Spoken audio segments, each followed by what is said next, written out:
atabita FDLR abasaza baribeshya cyane. Ni mu kiganiro na Bwana Musoni Starateo uri mu bashinze umutwe w'iterabwoba wa FDLR ugizwe n'abasize bakoze jenoside yakorewe abatutsi mu Rwanda, akanawurera visi perezida, yagaragaje ko u Rwanda rudashobora kwemera ko hari ikibi nka jenoside yakorewe abatutsi cyakongera kurubamo, anakorera inzira ku murima bibwira ko bazarwinjiramo bakoresheje imbaraga za gisirikare. Bwana Musoni Starateo ni umwe mu bayoboye umutwe wa FDLR ugizwe n'abanyarwanda bakorera mu burasirazuba bwa Repubulika Iharanira Demokarasi ya Kongo, aho benshi mu bawugize ari abajenosideri.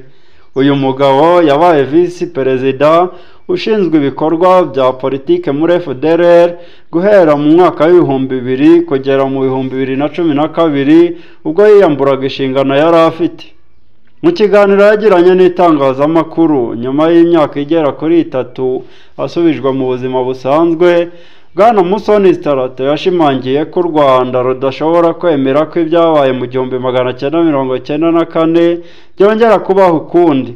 Ati u Rwanda ntabwo rwagukundira ko ruzanira ibibazo kuko FPR izi uburyo yageze mu gihugu, izi uko igihugu cyari kimeze, ntabwo bakwemera ko akaduruvayo kari icyo gihe, amakimbirane yari ariho muri icyo gihe yongera kugaruka uko yakabaye. Yashimangiye ko abakoze jenoside yakorewe abatutsi bagomba kugezwa imbere y'ubutabera kuko ari icyaha kidasaza. Yakomeje agira ati ntabwo waza warisha abantu ngo widegembye kandi warakoze jenoside, ibyo niko bimeze. Naho abandi bavukiyeyo ubu bafite imyaka 30 cyangwa 40, uwagiye afite imyaka 5, uwagiye afite imyaka 10, uwo ntiyakoze jenoside akwiye gutaha. Ubwo se nk'ishyamba arakora y'iki ko amaherezo yaryo atari kugaragara? Azakurira mu ishyamba asazireyo n'abana be bapfireyo? Ntabwo ari cyo gihugu cyabo, igihugu cyabo ni mu Rwanda. Yemeje ariko ko nubwo hari abavuga ko uwo mutwe ugizwe n'abasaza ndetse ko udashobora gutera ikibazo ku mutekano, bihabanye n'ukuri kuko inyeshyamba uko zaba zingana zose zateza umutekano muke ku gihugu. Ati inyeshyamba zose zishobora gutera impagarara ndetse n'umutekano muke ku gihugu. Urebye n'ibindi bihugu bijya bigira inyeshyamba, u Rwanda ruhora rujya gutabara haba muri South Africa, Mozambique n'ahandi. Mwumva ibihugu nka Mali, Niger, Burkina Faso bikunze kugira inyeshyamba zigateza umutekano muke.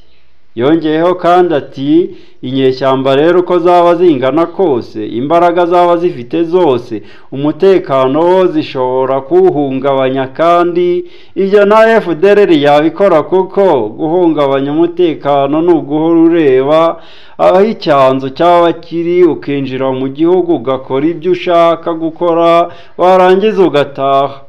Yagaragaje ko amacakubiri no kutumvikana byaranze abasirikare b'umutwe wa FDLR mu bihe binyuranye, no kuba bamwe muri bo barahitagamo gutaha byagiye bikoma mu nkokora uwo mutwe, nubwo hari abagitsimbaraye ku ntego yawo yo guhungabanya umutekano w'u Rwanda. Yasabye abasirikare ba FDLR bari gushukwa no gukorana na Repubulika Iharanira Demokarasi ya Kongo ko batari bakwiye kuyizera kuko hari ubwo ishobora kubahinduka. Abasaba gutaha bagafatanya n'abandi kubaka igihugu cy'u Rwanda.